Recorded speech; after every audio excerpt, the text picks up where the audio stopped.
Good afternoon. Police are still trying to trace dozens of people who were involved in the rioting which spread across the West Midlands 2 years ago, causing millions of pounds of damage and the deaths of 3 people. Tomorrow sees the anniversary of the outbreak of the disorder. So far, West Midlands police have arrested a total of 775 people over the riots, which began in Birmingham before spreading to Wolverhampton and West Bromwich. They're still hunting for 79 others who were alleged to have been involved but have never been traced. Police have pledged to use the full force of the law to apprehend the remaining suspects, and their pictures, they say, will remain on the force's website until they're caught.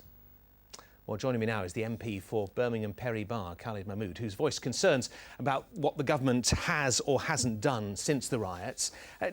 Don't those figures show that actually the authorities are taking a hard-line approach to this? What the police do is separate from what the government does. The police are obligated to carry out its duties, which is what it's doing at the moment.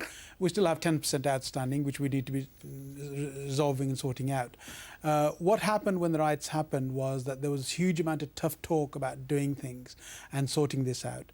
And then we get the arrest, we get the long sentences that were imposed then, but no real constructive work has been done to deliver anything after that. But police say the government says that they are now taking a wide range of actions, which is exactly what people have been calling for. What is the wide range of actions that they're taking? I have still a high number of youth unemployment in my constituency.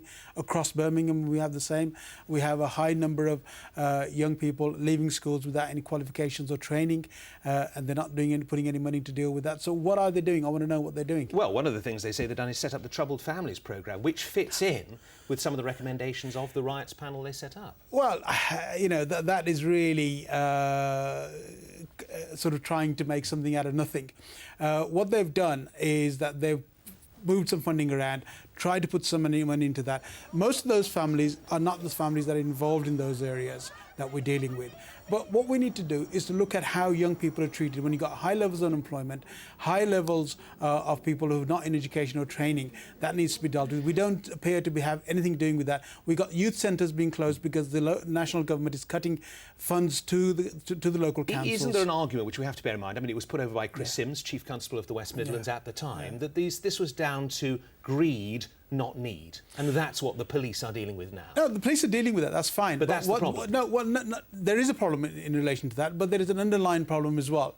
And I think what we need to do is look at those underlying issues of where people are very much on the breadline, families are not being supported, and young people are being left out to their own devices. That's what we're trying to stop. When young people are left to their own devices, they will go out and do things. And so instead of the government talking tough, we need them to deliver some action. Khalid Mahmood, thank you very much indeed. Thank you.